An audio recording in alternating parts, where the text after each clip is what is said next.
Good afternoon, everyone. My name's Ray Muskorski.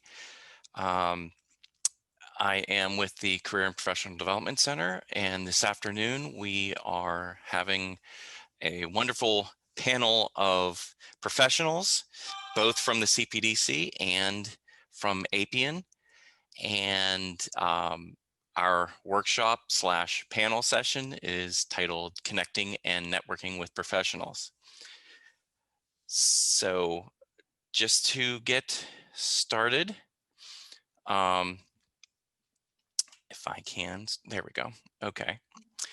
Just want to um, let my colleagues introduce themselves. Anne Marie. Hi, my name is Anne Marie DeGeorge. I'm a career consultant. I work primarily with the Mellon College of Science and also a College of Fine Arts students. And Patty. Hi, I'm Patty Kravitz. I'm the Associate Director for Experiential Learning and Student Employment. And again, my name is Ray Muskorski. I work with undergraduate engineering students in the Career and Professional Development Center. So just to do a quick overview of what you can expect this afternoon, we're going to talk about how to network virtually, because a lot of the networking that is happening at this point in time is happening virtually. We're going to go over some of the resources that you can use in networking.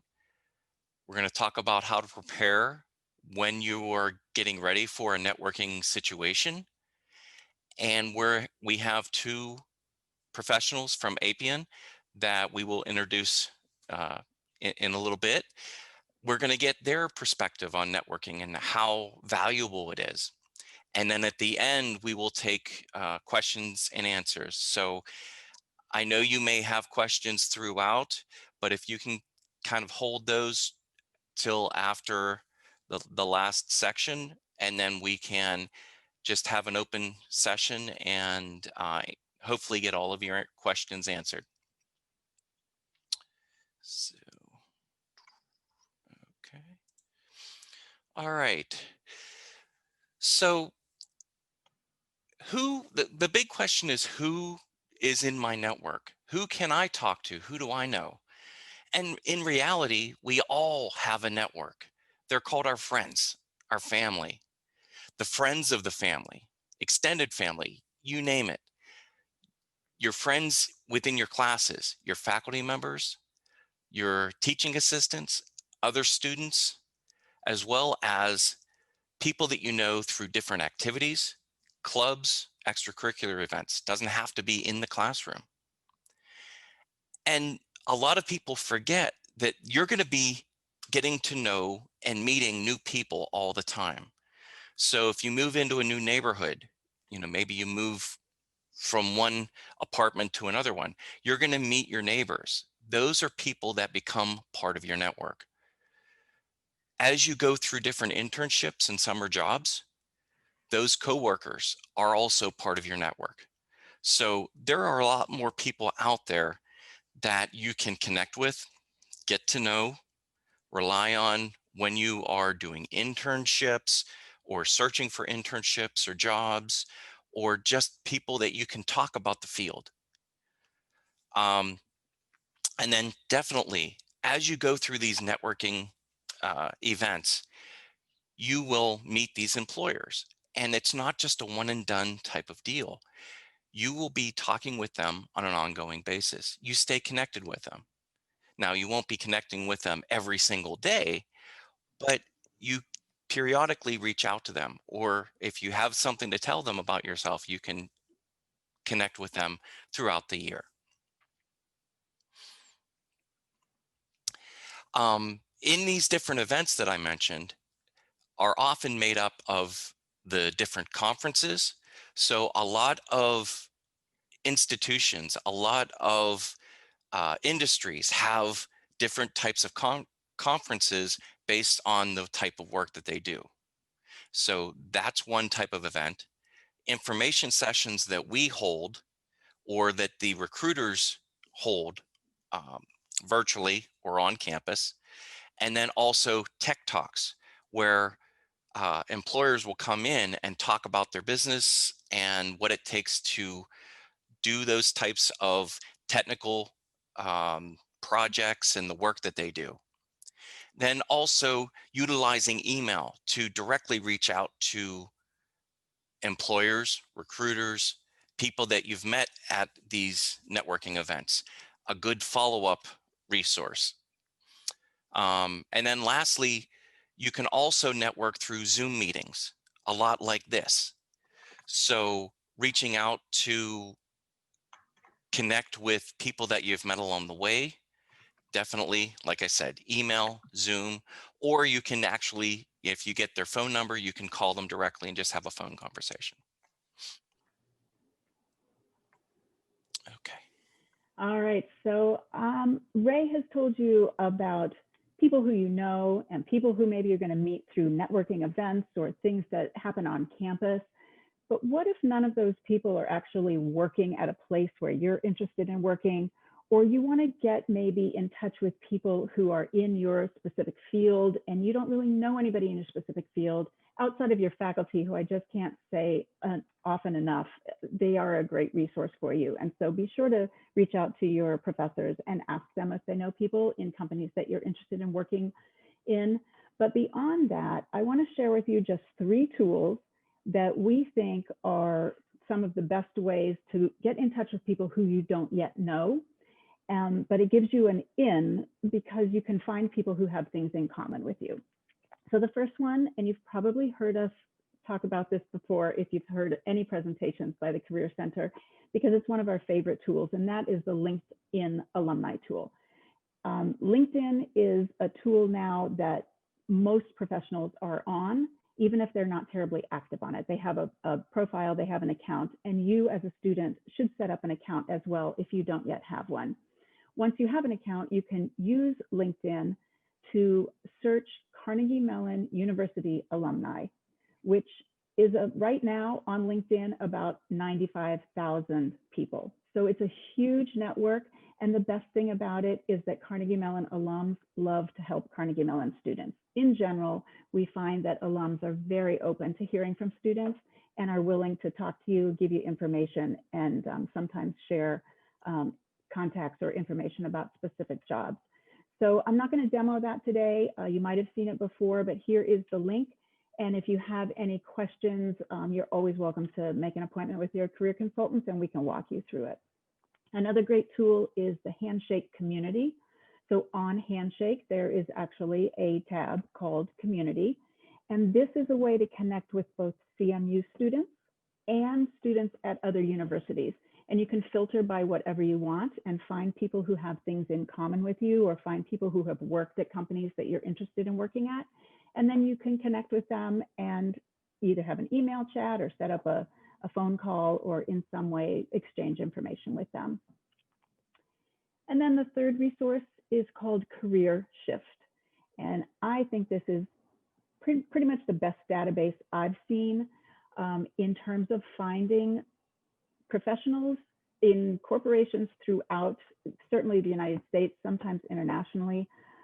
But the great thing about this database is you can locate people and their title in their company, but most importantly, you can get their email. Their business email is listed as well as their phone number.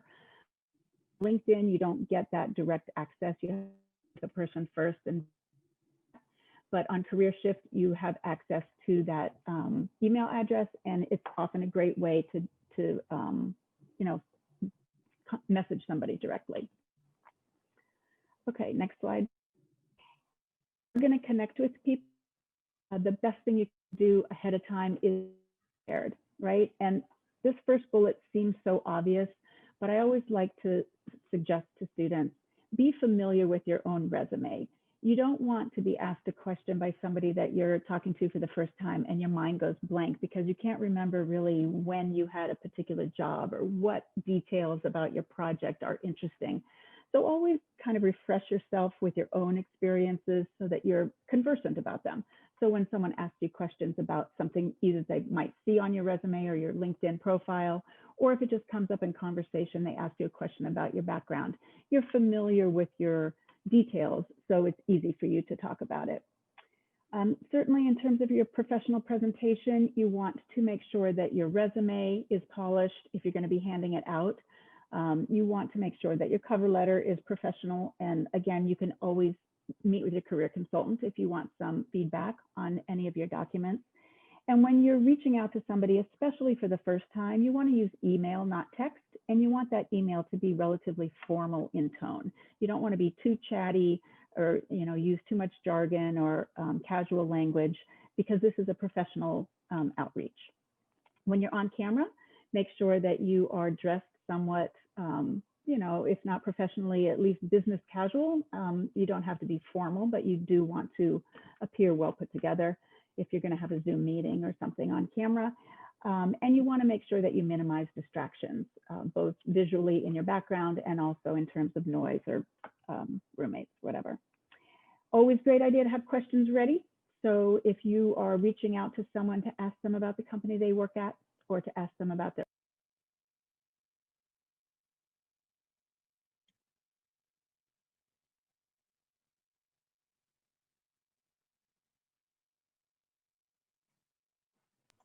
make sure you get out of it what you want. So have those questions ready.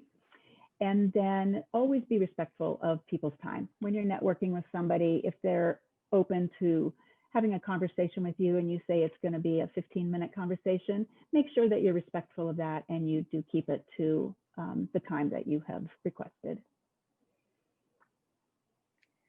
Hi, I'm going to talk now about some upcoming opportunities that I think that you will be interested in. Many of them are in Handshake. In fact, most of them you will find in Handshake. The first one has to do with employer information sessions. Ray mentioned these earlier, and basically information session is an opportunity that employers take in order to highlight their organization and network with students. So if you're a student and you want to find out about an organization, try to keep in touch with what's happening in Handshake. Look at the events, because it could be that an employer that you're really interested in is coming to do a virtual session. Next are networking events. And networking events would be like what we're doing right now. So if you went into Handshake, which you did to find this event, you'll find a lot of other opportunities, including this Thursday, we're having a peer-to-peer networking event called Internship Showcase. An internship showcase is an opportunity for students that have gone and done internships or some kind of research this past summer to share their opportunities with students, and it'll give them an opportunity to discuss how they found their internship and give you an opportunity also to ask them questions about their internships. The next thing you've probably heard about is Jumpstart. Jumpstart, which is sponsored by Appian, is on January 26th and 27th from 11 to 1. And that is a networking opportunity and a special 2-hour career engagement just for first and second year students. Following that is our Spring Encompass Career Fair. That also is in Handshake. For both of these events, for Jumpstart and for Encompass, you need to sign up for either a group session or a one-to-one session in Handshake. And then finally, we have something called Tartan Talks. And Tartan Talks is an opportunity for students to connect and have an information session with an alumni. So in order to sign up for that, you would go to the Career Center website, and there's a link to something called Chinspire. And I will put the link in the chat box. So if you haven't done one before, an information session is an excellent opportunity for you to connect with an alum, to find out how they found their career, what kind of classes they took when they were at Carnegie Mellon. So it's a really great networking opportunity. Next slide, Ray.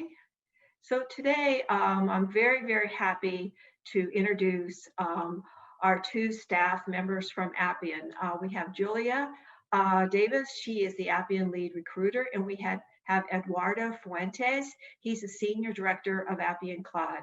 And Eduardo happens to be also an alum, a CMU alum of the Heinz College. He just graduated from the MSIT program in 2020.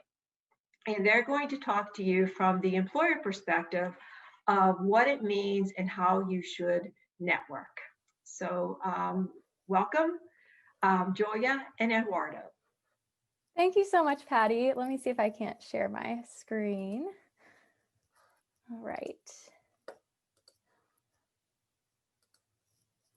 Let me know if you're able to see this.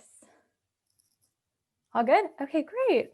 First of all, we want to thank you so much for having us. We so appreciate this opportunity to connect with all of you.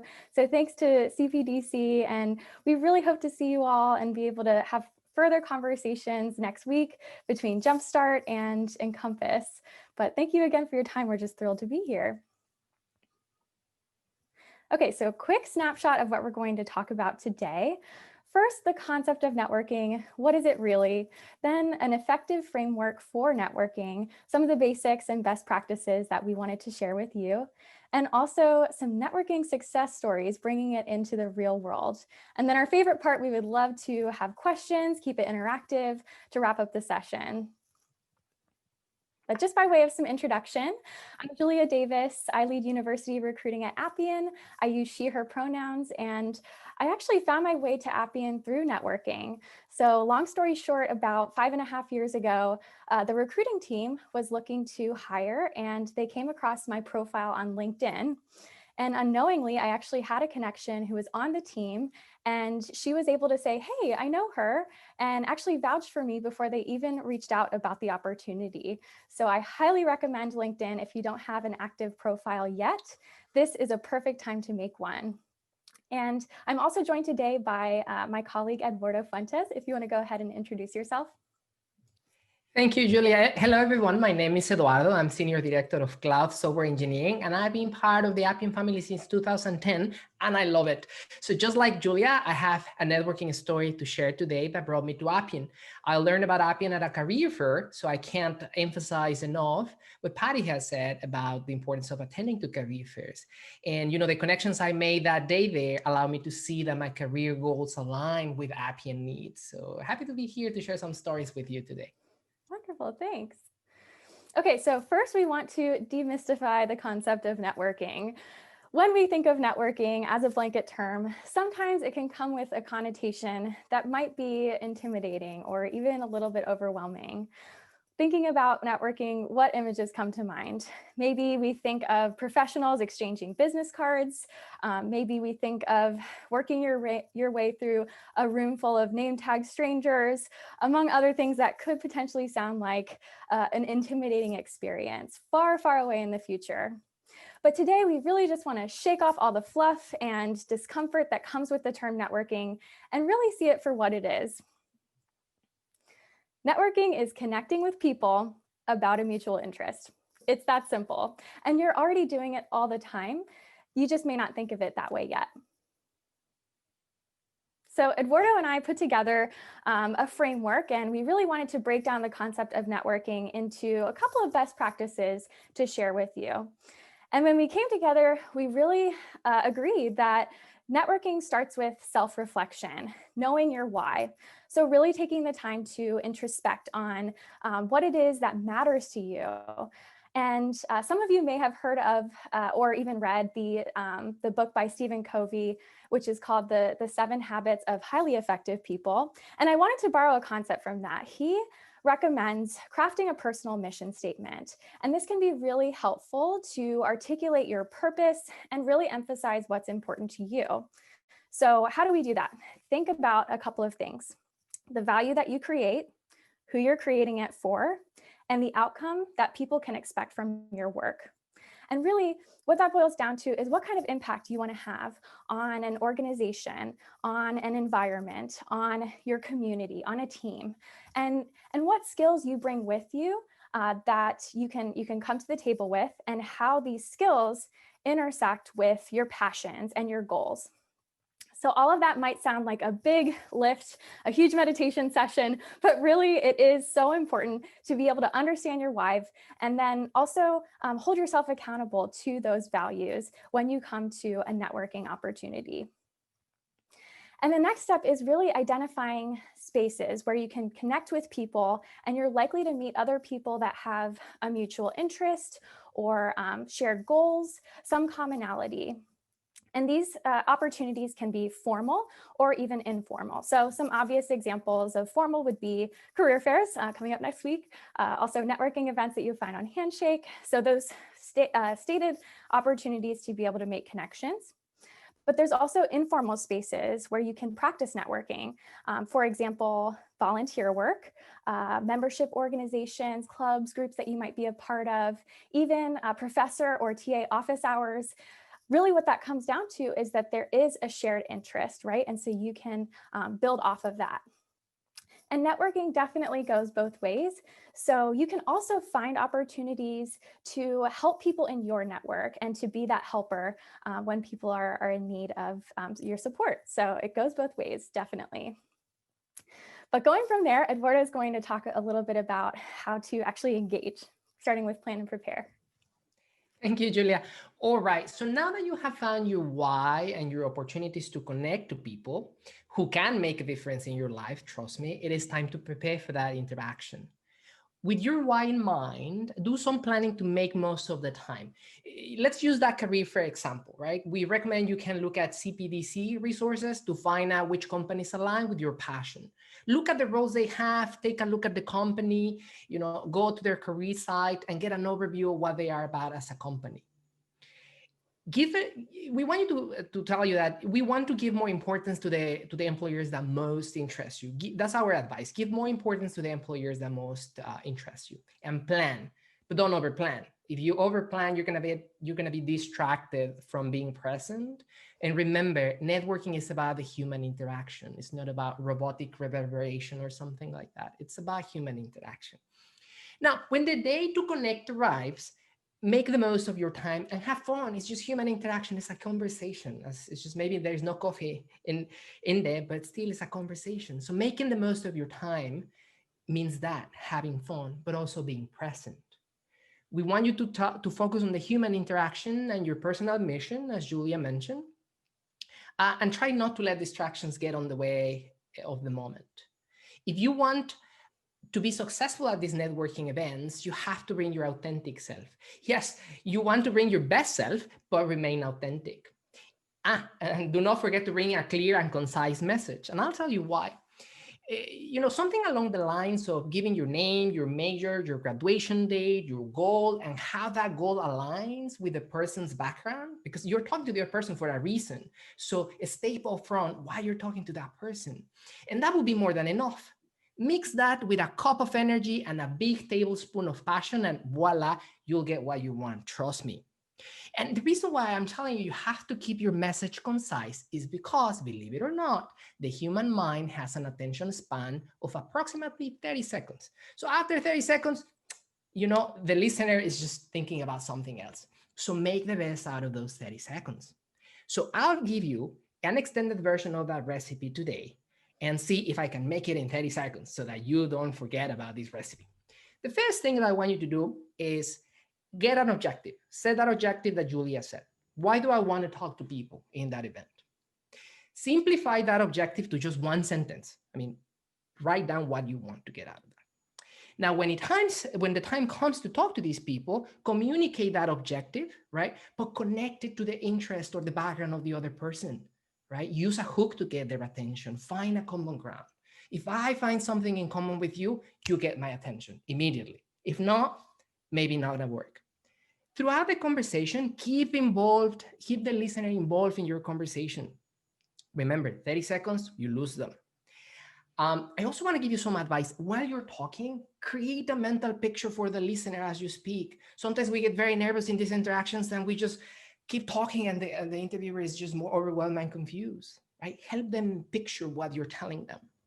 Use a personalized story to create that common ground, or do something, move your hands, make them imagine what you're telling them and get them engaged. Humans, we're very emotional.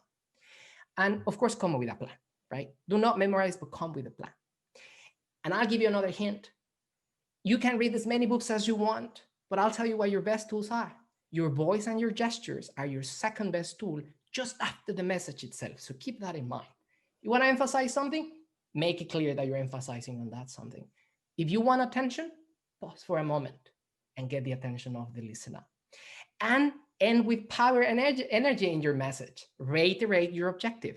After those 30 seconds, most likely the person already forgot why you were there in front of that person. Reiterate that at the very end, right? Now, if you follow this recipe, you will leave a mark in that person and they will remember. Trust me. I met with so many students, and there are people who seem to have a grasp of this approach, and I remember them. But hey, nobody's going to remember you forever. So make sure you follow up with that person. Actually, Julia, what would you recommend to the audience that they do to follow up on a conversation that they had at a networking event? Yeah, I have so many just great examples of students that have taken that extra step and that extra time to circle back and follow up with me with a couple of different platforms. So if we have exchanged contact information, I love to receive a follow-up email after a career event. And it really just reinforces that the time we spent really connected with them and that they really are interested in opportunities we discussed. And then I also, after a lot of the fairs, will receive a couple of connections on LinkedIn. And that's just another great channel to, further establish that connection with a recruiter or someone that you spoke with at a fair. So I highly recommend LinkedIn and email, any form of contact. And it can just be a brief thank you, maybe a quick reflection on something we specifically talked about, and reaffirming that interest. It goes a long way. Yeah, and for me, a non-template thank you note just makes a difference. And a LinkedIn connection, just as Patty was mentioning, that's very important. They are perfect to get the connection going. See here, to get the connection going, right? Doesn't mean that that's going to be the most effective way just yet. It doesn't stop there. It's a journey. So for this to work, just don't go on mute. Follow up once in a while with the person. Make them part of your career journey for future opportunities, right? Like early this week, somebody sent me a message on LinkedIn from CMU, and he said, "Hey, do you remember me? We met last year at a career fair, and I listened to your advice. You told me to take the cloud computing course. I took it, and I got first place in the team project. How about that? That's fantastic. It was so authentic."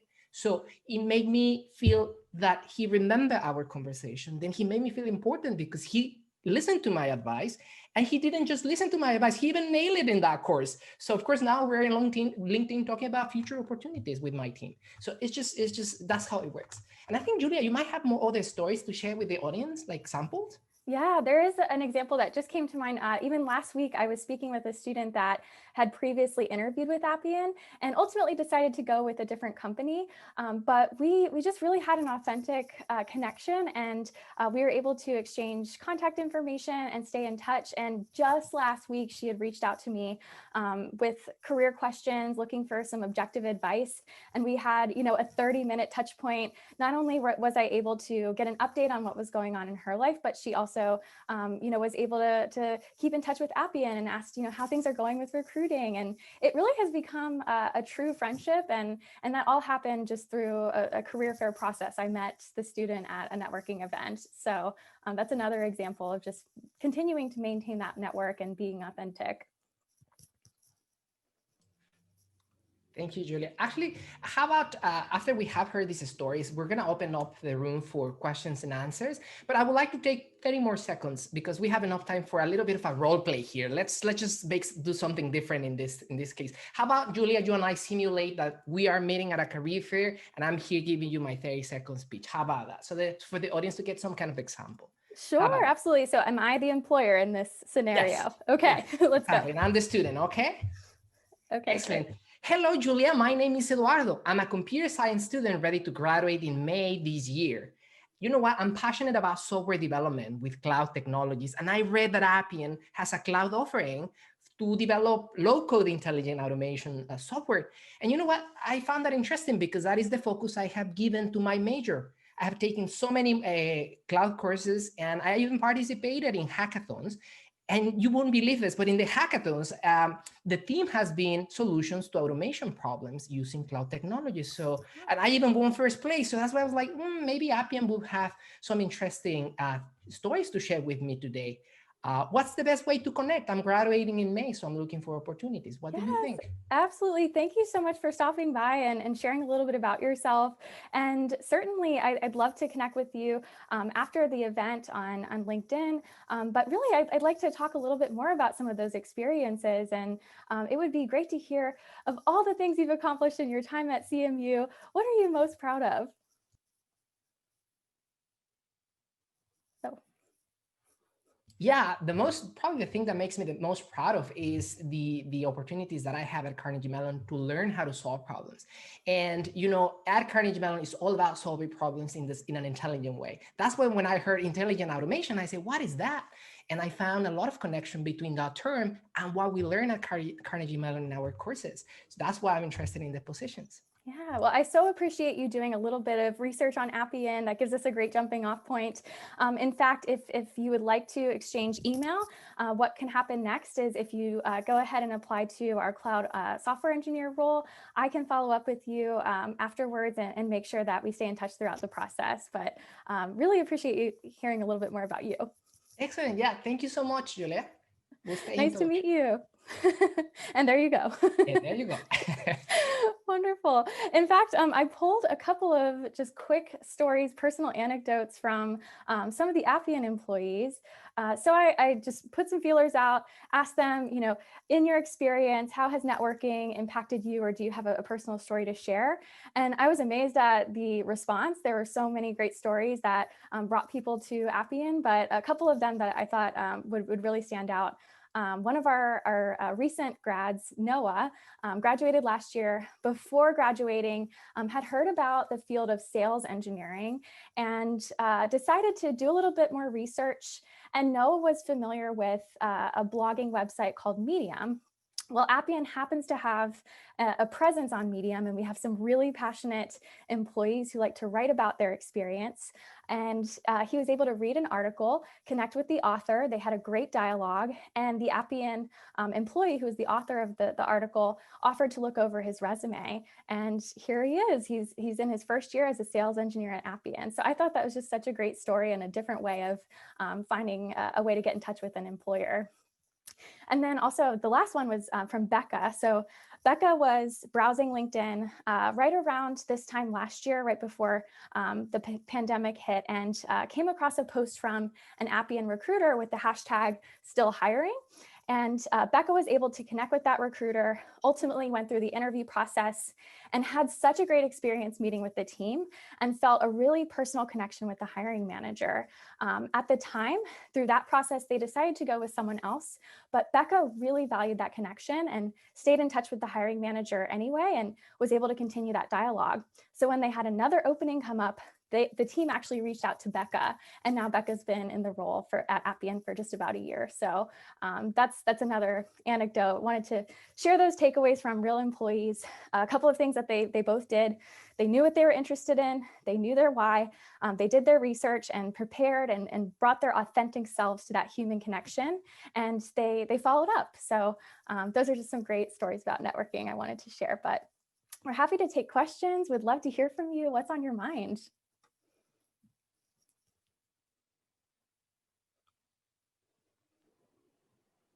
And you can feel free to drop them in the chat, or even if you want to come off mute, would love to hear from you. While we're waiting for students to think of questions, let me pitch one to you. Do you, first of all, at your company have any kind of employee referral program? Can you explain a little bit about what that means? And does it help, even if you don't have a program or if another company doesn't, does it help to have a referral from someone who works within the company? We absolutely do have an employee referral program. And in fact, our employees are able to share a link on LinkedIn that allows you to essentially drop an application with their name attached. So that's a great way to get on their radar. And I would say probably about 50% of the referrals that we see from the university level are typically through LinkedIn connections. So maybe the applicant didn't know an Appian employee beforehand, but they were able to ask some basic questions or even get on a call. and then they're referred by the employee. So we do have a program in place, and I think a lot of companies at this point have some sort of a referral system. Don't be shy to reach out to them on LinkedIn. Thank you. I'm sure students, you must have questions. Don't be shy. Feel free to drop them in the chat. We'll read them off. I actually do. Hello, you guys hear me? Yep. Hi, my name is Ray Tao. You can go by Ray. I'm a sophomore at sophomore undergrad as information system. I have a question quickly regarding to both. And thank you guys for the great educational talk today. And that's just a question about how do you really sell yourself? Like, how do you sell yourself as a profile and to someone? Because, for example, when during your guys' showcase, we hear this really big emphasis on, for example, cloud computing or like what you have done before, that you gear toward you almost like specialize in one direction. However, as I believe, especially a lot of students who maybe have not taken that many classes or have just switched, transferred into a different major, they maybe not have that much experience into really try to sell themselves towards one direction and to profile themselves as like a special talent that you draw attention. What would you recommend for this kind of students to do, I guess? I would say myself included, but also other people as well. I believe in the chat has the same, probably similar experience. So just on the behalf of us, I guess, what would be like as a recruiter, what would you want to hear from this kind of students? Absolutely. Thank you so much, Ray, for the question. I can start, and then I'd love to hear Eduardo's thoughts too. But in terms of the experience aspect, especially building experience through your university career, we know that you're exploring a lot of different avenues, that you probably have a variety of interests, and maybe you're taking classes in different areas and really just seeing what connects with you. And I think it goes back to two things: the human connection, so being able to be really authentic about where you are in that journey, and really just meeting the recruiter where they're at in terms of being able to articulate interest. So at least at Appian, we are very much interested in having a great attitude and aptitude for learning things, more than experience. That's lesser important to us. And so I think being able to lean into that and just sharing where you're at, you're interested in maybe cloud technologies, but you're still working on building experience. What do you recommend? Getting some advice from the recruiter, but really, that human connection. But I'd also love to hear what Eduardo thinks. Yeah, that's an interesting question. And I think you're right. Like the example was, more geared towards somebody who already had an interest and passion, but it's common for you to be in the journey of discovering that. But hey, it's been proving that for people to be successful in life, you need one to many mentors, right? So take those networking opportunities also to get that mentorship from somebody. It's not that people are going to get you, it's going to give you, that person's going to get you a job or an internship necessarily, right? Sometimes even their mentorship can help you figure out your way. Or you're just going back to my example, when the student reach out and learn about the cloud computing opportunity that we have at Appian, he did it. He said the same thing you said. I have no cloud experience, but I'm really interested into that topic. What would you recommend? And that's why I recommended different courses at Carnegie Mellon that I had taken before, that I kind of could connect to what we do on a day-to-day basis. So even the interest, the passion, the energy could grant you some advice as well for the future, or even the opportunity. Companies like Appian, we hire for the potential that you have, but we're very open to provide that mentorship as well. So thank you so much for the answer, by the way. I just want to say okay. Thank you for the question. So Julia and Eduardo, I often hear from students, why should I connect with people? I don't have anything to offer them. So what are your thoughts on that? Yeah, that's a very common thought, right? Like, why would I connect to these people? I have nothing to offer. Well, sometimes, believe it or not, even just the smile and a conversation is more powerful than what you believe. Like, as humans, every human interaction gives us something. As Julie was saying, is two ways. So, as long as you know why you want to connect with the people, right? It doesn't necessarily mean that you're looking to bring value to that person's life right away. You would eventually, trust me, I learn a lot from all the students that I meet at Carnegie Mellon and other career fairs. So don't bring the mindset of I need to bring something to the table. It could be that you are here to get some mentorship, some guidance, some information. And once you find that common ground, maybe you have something to bring to the table. Maybe what you bring to the table is exactly that: the passion, the energy, the curiosity, and questions for you to get some mentorship there. Mm-hmm. I totally agree with Eduardo, and I think that one piece of advice from me is that a lot of people really just do want to help.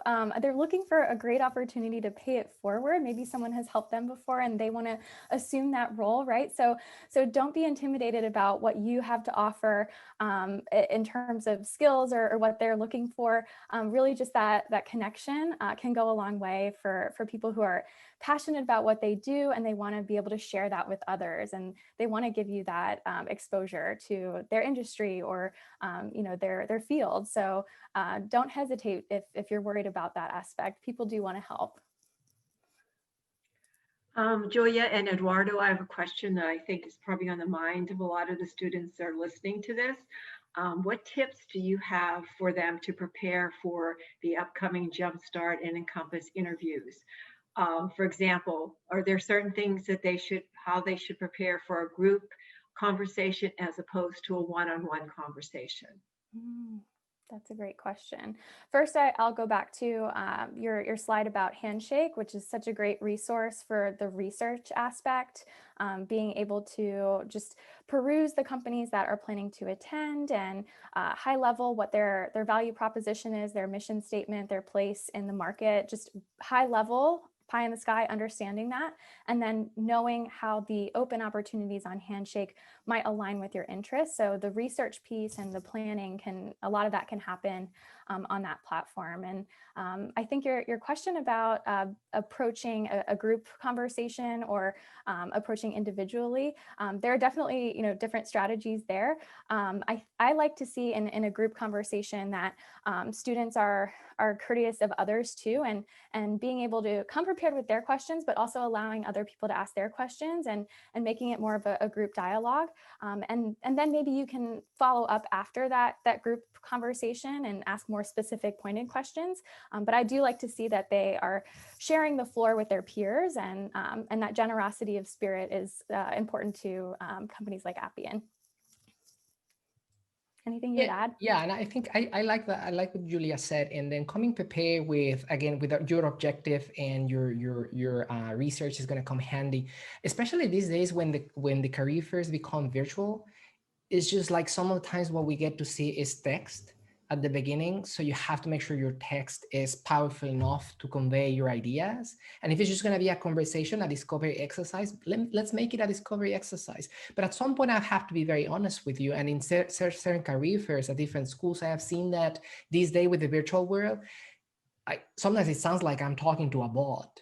Just don't forget the human interaction, right? Because at some point I actually start thinking, Carnegie Mellon students or, all these students are so smart. Maybe they created a bot and I'm talking to a bot. I don't know, because it just sounds so mechanical, right? Just don't lose your touch. And I think that's going to make you it's going to give you value as well. Not only give us value to us.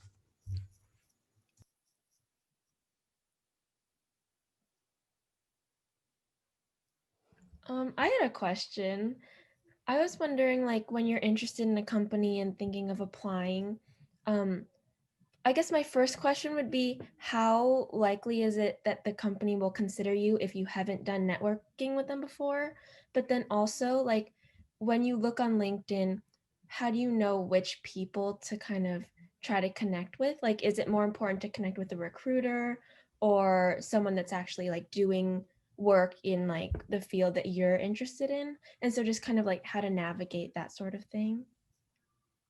That is a great question. I think that to your first question about how likely is it that you will be able to connect with an employer if you haven't previously networked, I think it really just helps so much to first try and establish those connections on LinkedIn or on Handshake. It definitely doesn't hurt if you haven't had that opportunity, but it can only help. And then I also think that to your second question about understanding who to connect with on LinkedIn, there was actually one employee who shared another story that they were interested in a role based on the job description, but weren't 100% sure if it would be a good match and were kind of unclear on the day-to-day. And they just searched for employees in that exact role before connecting with the recruiter. But after they were able to have a little bit of an informational back and forth and get some clarity on that, it built their confidence in pursuing an application. And then actually that same employee had connected with me as their recruiter, and the rest is history. So I do think that connecting with someone in the role can really just be so beneficial for your clarity and your confidence. Okay. Yeah, definitely in a world of opportunities, Erica, you have to kind of, I always tell people there are some times where you seek for existing opportunities. Sometimes you create opportunities for yourself. I think like networking is creating an opportunity for yourself, right? It's not going to be there knocking at your door, but you can create opportunities through networking. And so I think, as Julia said, it's not going to hurt. And now who to talk to, I think that's one. There is this book called How to Get Your Point Across in 30 Seconds, which is what I'm referring to in this presentation. And they tell you that you have to choose the right people to talk to, even though networking with everybody is still a nice thing to do. Of course, as Julia said, choosing people who you identify yourself with somehow. There is some kind of connection. You went to the same school, or they are in the same role as where you want to be. So something in common is going to make it more of a compatible conversation. But it's not a science. So if you get it right, the worst thing that can happen is you just get another friend, right? So not the end of the world. Also, as a recruiter plug, I really look at my role as somewhat of a career advisor too. So a lot of times I'll have students connect with me that may not really know the best path forward, or may be interested in a variety of roles and aren't quite sure. I'm more than happy to have that conversation and really unpack that. So if you're still unsure about which opportunities you want to pursue, recruiters can be a career resource too. Okay, thank you both. That was really helpful. Sure, of course. Thanks for the question. Oh, I also had a question. When applying to an internship or something, and if you know that there's going to be a company that you're interested in, like a career fair, is it better to connect with them there and then apply, or apply first?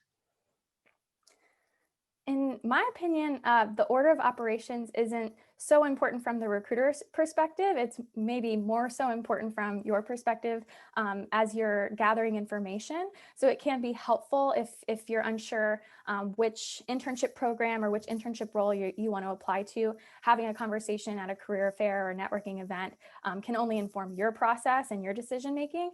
But from our perspective, if I meet a student who hasn't yet applied but is interested, and we talk at a career fair, I'll encourage them to apply, right? Or if they've already applied, they're just reaffirming that interest and gathering even more information at the beginning stages of the process. So from an operational recruiter perspective, it's less important. From your perspective, it might be really valuable. I had a question. So given that Jumpstart and Encompass are, well, specifically Jumpstart is more geared towards underclassmen, freshmen and sophomores, we probably don't have as much experience, as a particular like junior or a rising senior would. So what's something that we can do to really put our best foot forward, or what's something that, really stands out from an underclassman's, resume or experience or et cetera? Yeah, absolutely. Thanks for that question. Eduardo, do you want to take this one first? And I have some ideas too. Sure. Yeah, I think it's just takes us back to not let yourself be sabotaged by the fact that you don't have experience, right? Because at the end of the day, companies have values, and what we look for in people is that there is a match in those values, right? So if you understand what makes you excited about that company, and that's exactly what you bring, I think all companies these days, we understand that talent has phases, and you start building, not talent, like the career progression of a person has stages. And when you're very, very young, you're not going to have that huge experience. But if your values align with the company and the interest, you already are going to have, one step in in there. And companies these days, we love to give opportunities to people because we acknowledge we all started at the same level, right? But just make sure that you identify yourself with the values of that company. This is like when you go on a buffet, right? You don't start eating, well, maybe you could eat everything you want, but usually what I do when I go to a buffet is I like, which is more appealing to me? And because, there is something that makes it appealing to me. What is that this company is appealing to you? And then you will find a match. Great advice. I also want to build on that, specifically for Jumpstart. I think approaching that event as a true networking event, really showing up to explore, make connections, and asking questions like the one that you just asked. That's a wonderful question to ask for other employers. How can I build experience to stand out in the future? Also, there are a lot of companies like Appian, for example, that may have professional development programs. For example, we have a program called First Year Forward, and it's an early engagement program. So it really formalizes a relationship with students in their first year. And that way we can carry that forward as you prepare for an internship. It involves a one-day networking event at Appian where we have showcase days, rotations, workshops, and a lot of companies have early career engagement programs like that. So you might look that up, but also just go in with the objective of making connections and getting some professional feedback and advice for future events too. Thanks for the question. I'm going to jump in with a question that somebody wrote in the chat. Wonderful. How important is it to specialize your application and resume for each company's goals or core values? So important. I can't emphasize the importance enough. And really being able to align your application and tweak it based on the company's mission, based on the role specifics. And I know that a lot of us have maybe a template that we're working off of with a resume or a cover letter, and you're plugging and playing. And that's of course very efficient, but also just making sure that you're super intentional about what you're putting into your application in front of these employers and really speaking to their unique opportunities.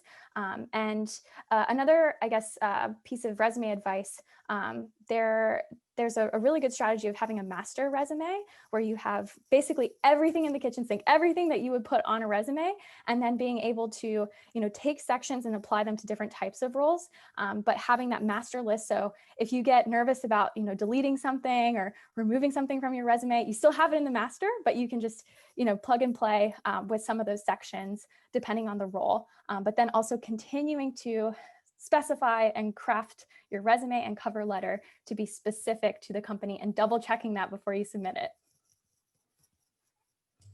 Yeah, definitely that advice of double checking. The other day I was looking at a resume and they put funerary instead of February. So it starts to look awkward. But one of the, I think specialization of your resume is very important, because think about it, even in life, if I were to tell you what made your favorite teacher or professor at CMU your favorite one, it's going to be something that stood out, right? Do you agree? It's not just not going to say, oh, she or he was my favorite one just because. No, there was something that stood out, right? It's the same thing with resumes, right? If I see a resume that is adapted and tailored to the position you're applying for, it's going to get my attention. But if it's the same and the same and the same and the same, I might not remember you, right? So think about that too. This is kind of related to that. But in an application, if there's a room to upload a cover letter, but it isn't a required field, is it still good? Should we do that, or how important is it? Yeah, that's such a great question. And I think that to be really transparent, it depends on the company's process, right? But from our perspective, cover letters can really be that extra edge in your application. We have lots of applicants, but we can really take that time to understand you better if you have just that extra narrative to your resume and your experience. So I personally recommend it's as a best practice, crafting a cover letter, and it doesn't have to be, super long. It doesn't have to be a 5-paragraph essay. It can be just the key highlights and reflecting your personal mission and your objective, and, really just affirming that interest in the company and connecting it to their mission. But with those elements in mind, it doesn't have to be super long, but it just has to be authentic. And I think it can just be that extra advantage in an application. Would you agree, Eduardo? Yeah, definitely. It's just think about although a resume can also be a way of doing storytelling, the letter, it's more personalized. So that is the real story. I am personally enjoy reading the cover letters when they are not templated, right? If they are, I can see it's very generic. I'm like, okay, it's just more of the same. But I have read very interesting letters where they actually talk about why this is the role they want, how passionate they are about something. Even if it's that you're passionate about something that has nothing to do with the job, I will still enjoy reading that because it tells me more about you. And companies these days, we don't only look at your technical skills, we also look at you as a person. We like to do a whole person assessment of whether you're a good match for our core values or not. So the letter, I think it's a good opportunity to showcase who you are and your intention as a person, not as a template. Mm-hmm. It also really gives us a sense for how you communicate, and no matter what the role is, communication is key in the working world and in life in general. And so it really can give us a sense of your personality, what you value, and how you will communicate your thoughts and bring your whole self to work. So that's something I just wanted to reemphasize what Eduardo had said. That's great advice. We have one more question that was written in the chat, and I think we have time for just about one more. What information should we include in our messages when trying to connect with someone on LinkedIn who works at a company we're interested in? Excellent question. So for an initial outreach, I like the nuts and bolts and then the why. So giving them just a tiny bit of context without them having to go into your profile from the message itself, being able to say where you're studying, what you're interested in, and why you're reaching out, and also a personal appeal can really help in terms of that connection. So, for example, if you were reaching out to me because you're interested in becoming a recruiter one day, I see that you have some experience in recruiting, and from your About Me, it seems like you're really passionate about that. I'd really love to connect with someone like you to understand the field more, something along those lines. But making that personal connection and just a very, very brief message, because you can build off of that. What would you say, Eduardo? Yeah, definitely. I think it just goes back to the advice we gave. It's just the short version of that advice. It's just in a couple of sentences. But like we get sometimes random requests from different people. I mean, we look at what type of requests they are, and when they are students, that it's a networking thing. But like people like me, I get like vendors and things like that. So I will always wonder why are they connecting with me, right? So having a nice message that explains your objective and that brings your authentic self is going to make a difference, so that we remember you. Well, it looks like that we're up on time now. So I'd like to thank Julia and Eduardo. What wonderful information. You have everyone ready to go, prepared for the next, the job fairs that are coming up, prepared for networking they'll be doing, and can't thank you enough for all of this valuable information. And also thank you for being the sponsor of Jumpstart. And for all the students that are here today, on behalf of Anne-Marie and Ray, we'd like to say thank you so much for attending and good networking to you. Thanks a lot. Thank you so much. Thanks for having us. Thank you, guys. And one other thing for the students, this program will be recorded and included on Handshake and also uploaded to our YouTube channel.